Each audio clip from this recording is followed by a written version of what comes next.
Kailangan mo munang isaalang-alang ang siyam na katanungang ito bago mo siya tanggapin ulit sa buhay mo pagkatapos kanyang niloko.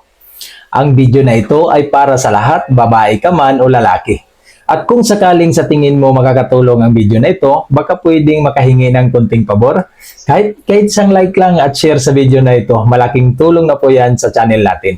At huwag na nating patagalin pa, narito na ang siyam na tanong na magbibigay linaw sa iyo bago ka magdesisyon. Una, mahal mo pa ba siya? Hindi sapat ang awa o lungkot para tanggapin mo ulit ang isang taong minsan nang sumira sa buhay mo. Mahalagang tanungin mo muna ang iyong sarili kung may pagmamahal pa ba talaga. At ang pangalawa, tunay ba ang pagsisisi niya? Baka naman bumalik na lang siya dahil nakita niya maganda na ang kalagayan mo ngayon. At kung sakali mang may pagsisisi nga siya, pinapakita ba niya ito sa gawa? Hindi lang ba sa salita? Gumawa ba siya ng konkretong hakbang para hindi na maulit ang pagkakamali niya?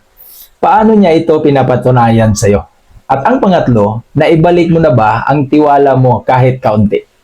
Mahirap ibalik ang tiwala, alam natin yan. Pero mahalagang malaman kung may posibilidad pa itong mabuo. Mahirap na masaktan pang muli. At ang pangapat, masaya ka ba kapag naisip mong magkabalikan na kayo? O mas nangingibabaw ang takot, galit at pagdududa? Pero kung masaya ka, go ahead. Pero huwag sa paraan na baka natatakot ka lang o tinatakot ka. Tandaan mo, personal na laban ito. Panglima, responsable ba siyang humingi ng tawad? Inako ba niya ang pagkakamali niya na walang dahilan o pagsisisi dahil lang nahuli siya? Kasi dapat malaman mo kung ano ang dahilan kung bakit nagawa niya yun sa'yo. Kasi ang dahilan na yun, pwedeng maulit muli kung hindi niya yun sasabihin sa'yo.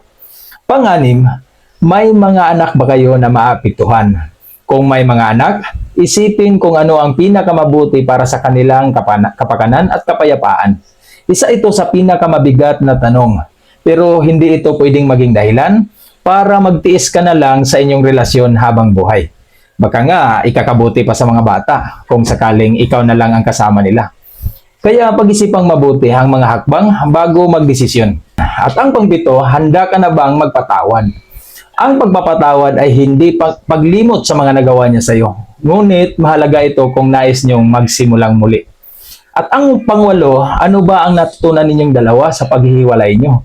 Dahil ba ito ay bungangira ka rin o dahil ba ito sa pagiging babaero niya?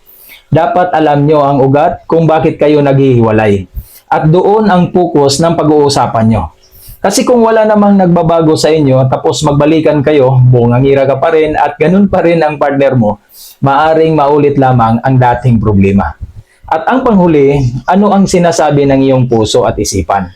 Pakinggan mo muna ito. Huwag magdesisyon dahil lamang sa pressure, awa o takot na mag-isa. Maaring bago mo siya tanggapin ulit, humingi ka muna ng time para pag-isipan ng mabuti ang mga bagay na ito. Mahalagang tandaan, hindi masama ang tanggapin siyang muli kung nakikita mo ang tunay na pagbabago. Ngunit, hindi din masama ang tumanggi kapag pakiramdam mo ay hindi ka na magiging payapa o masaya sa relasyon nyo.